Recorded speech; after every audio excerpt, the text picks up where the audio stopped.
بسم اللہ الرحمن الرحیم بسم اللہ الرحمن الرحیم لقد کان لکم فی رسول اللہ اسوۃ حسنہ آمنت باللہ بواز بلند پڑھیں آپ حضرات بھی لا الہ الا اللہ محمد رسول اللہ صلی اللہ علیہ وسلم.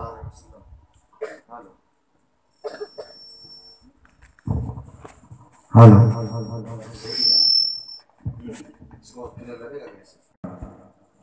باپ کا انتقال ہو جائے تو نبی کی میلاد، حسین کا جلسہ ہو تو میلاد، نبی کی پیدائش ہو تو میلاد. خدا کا فضل ہے ان ظالموں کو یہ کہو کہ ہم میلاد کیوں کرتے ہیں، کیونکہ ہم مصیبت میں بھی نبی کو یاد کرتے ہیں، خوشی میں بھی نبی کو یاد کرتے ہیں. کیونکہ شاعر کہتا ہے کہ جینے کی طرف دیکھ نہ مرنے کی طرف دیکھ، جب دل کو لگے چوٹ تو طیبہ کی طرف دیکھ. تو ہم نبی کو ہر حال میں، یہ ہمارا عشق کا تقاضا، اپنے نبی کو ہم یاد کرتے ہیں اور یہ کہتے ہیں دل میں کہ دکھا دے یا الہی وہ مدینہ کیسی بستی ہے، دکھا دے یا الہی وہ مدینہ کیسی بستی ہے، جہاں پر رات دن مولا تیری رحمت برستی ہے، جہاں پر رات دن مولا تیری رحمت برستی ہے. یہ ہمارا عاشقوں کا ایک اصول ہے کہ ہم اپنے نبی کو ہر حال میں یاد کرتے ہیں. اور یہ میری بدنصیبی کہ کل کا بھی مائک ٹھیک نہیں ملا، آج کا بھی نہیں ملا. اگر ایسے مائک مجھے 2-4 دن مل جائے تو پھر میں تقریر ہی چھوڑ دوں گا، اب تو میں ہی دنیا چھوڑ دوں گا. کیونکہ پیارے ایک دن کا معاملہ نہیں تو چلو کیسو چلا لیں. ہم کل بھی بولے، آج بھی، اور آنے والے یہ کسی ایرو غیرو کا کلام نہیں ہے، وہ بھی تضمین کے ساتھ میں اب تک پہنچاتا ہوں. ملاحظہ کریں، دونوں ہاتھوں کو فضا میں لہرائے کہہ دیں یا رسول اللہ یا حبیب اللہ. عنبری زلف والا ہمارا نبی، جس کا نبی ہے وہی بولے گا. عنبری زلف والا ہمارا نبی، عنبری زلف والا ہمارا نبی، روشنی کا حوالہ ہمارا نبی، روشنی کا حوالہ ہمارا نبی. ارے غیب کا کملی والا ہمارا نبی، سب سے اولا و اعلیٰ ہمارا نبی، سب سے اولا و اعلیٰ ہمارا نبی، دونوں عالم کا دولہا ہمارا نبی، دونوں عالم کا دولہا ہمارا نبی، عنبری زلف والا ہمارا نبی. آج دنیا میں اگر کوئی ہمیں 10 روپیہ دے دیتا ہے تو اتنا احسان کا بدلہ جتلاتا ہے کہ میں نے رحمت نہ فرمائیے، بھیک لینے مدینے چلے جائیں، در پہ غیروں کے زحمت نہ فرمائیے، بھیک لینے مدینے چلے جائیے. کوئی دیتا ہے تو سامنے لائیے، کون دیتا ہے دینے کو منہ چاہیے، کون دیتا ہے دینے کو منہ چاہیے. ارے دینے والا ہے سچا ہمارا نبی، دینے والا ہے سچا ہمارا نبی، عنبری زلف والا ہمارا نبی، خالق کونین ختم الرسل، حاکم جن و انسان مختار کل، وجہ تخلیق کونین ختم الرسل، حاکم جن و انسان مختار کل، گلستان نبوت کے بے مثل گل، خلق سے اولیاء، اولیاء سے رسل، خلق سے اولیاء، اولیاء سے رسل، اور رسولوں سے اعلیٰ ہمارا نبی، اور رسولوں سے اعلیٰ ہمارا نبی، عنبری زلف والا ہمارا نبی۔ جھوم کر درود پاک سنا دیں صلی اللہ علیہ وسلم۔ کہتے مبارکہ پڑھی۔ اللہ رب قدیر اپنے پیارے کلام بلی کے ارشاد فرماتا ہے، لَقَدْ كَانَ لَكُمْ فِي رَسُولِ اللَّهِ أُسْوَةٌ حَسَنَةٌ۔ رب فرماتا اے بندو، اگر تمہیں اپنی زندگی جینی ہے اور تم یہ چاہتے ہو کہ ہم ایسی زندگی جیے جس سے میرا رب راضی ہو جائے، مولا راضی ہو جائے، تو تمہاری زندگی کے لیے سب سے بہترین رہنما کوئی اور نہیں بلکہ مدینے والے مصطفیٰ ہو سکتے ہیں۔ سبحان اللہ سبحان اللہ۔ اگر تم اپنی زندگی میں اگر کسی کو رول ماڈل بنانا ہے، کسی کو ایڈیل بنانا ہے، آج یہ دنیا کا دستور ہے، اگر آپ کو بزنس کرنی ہے تو کسی بزنس دار کو اپنا رول ماڈل بنانا پڑے گا، اگر ایکٹر بننا ہے تو کسی ایکٹر کو رول ماڈل بنایا جاتا، اگر کرکٹر بنتا ہے تو کسی کرکٹر کو اپنا رول ماڈل بناتا ہے، یہاں تک کہ اگر کوئی دنیاوی اور کام کرتا ہے تو اسی ہی فیلڈ کے اسی ہی چوائس سے آدمی کو اپنا رول ماڈل بناتا ہے۔ لیکن نبی کے غلاموں، ہمیں نہ ایکٹر بننا ہے، نہ کرکٹر بننا ہے، نہ بزنس مین بننا ہے، بلکہ ہمیں تو مدینے والے مصطفیٰ کا غلام بننا ہے۔ سبحان اللہ سبحان اللہ، بہت خوب، ماشاء اللہ ماشاء اس اللہ۔ لیے ہمارا رول ماڈل کوئی اور نہیں، میرا مصطفیٰ ہے۔ سبحان اللہ۔ اب تھوڑی سی میں آپ توجہ فرمائیں، اگر آپ توجہ دیں گے انشاءاللہ میں کلیجہ نکال کے آپ کے سامنے رکھ دوں گا۔ آج میں آپ کے گاؤں میں دوسری بار آیا ہوں، لیکن یہ مجمع دیکھ کر مجھے بڑا افسوس ہوتا ہے کہ یہ تو صاحب نے لوگوں کو دعوت نہیں دی، اور پہلی بات نبی کی دعوت کی بات کس کہی ہے؟ غلامی کا عشق کا تقاضا یہ ہونا چاہیے نا کہ نبی کی جہاں بات آ جائے ہم تن من دھن سب کچھ چھوڑ دیں۔ میرے آقا نے ایک بار کہا کہ صحابہ اللہ کی خاطر اپنے گھر سے ہجرت کر جاؤ، تو صحابہ نے اپنے پیدائشی وطن جہاں پر انہوں نے بچپن گزارا، جوانی گزاری، آبا اجداد کی یادیں تھیں، ان چیزوں کو نبی کے ایک بات پر لبیک کہتے ہوئے اپنے وطنوں کو ہجرت کر کے مدینہ چلے گئے، جہاں تک کہ خود ہمارے نبی مکہ سے ہجرت کر کے مدینہ چلے گئے۔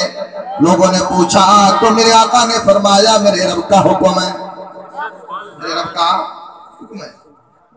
اب لوگوں ذرا غور کرنا، آج میرا نبی تمہارا نبی رب کی رضا کے لیے دنیا کی سب سے بہترین جگہ جس کو خانہ کعبہ کہا جاتا ہے، بیت اللہ کہا جاتا ہے، جہاں پر ایک نیکی کرنے سے اللہ تعالیٰ 1,00,000 نیکیوں کا ثواب عطا فرماتا ہے۔ سبحان اللہ سبحان اللہ۔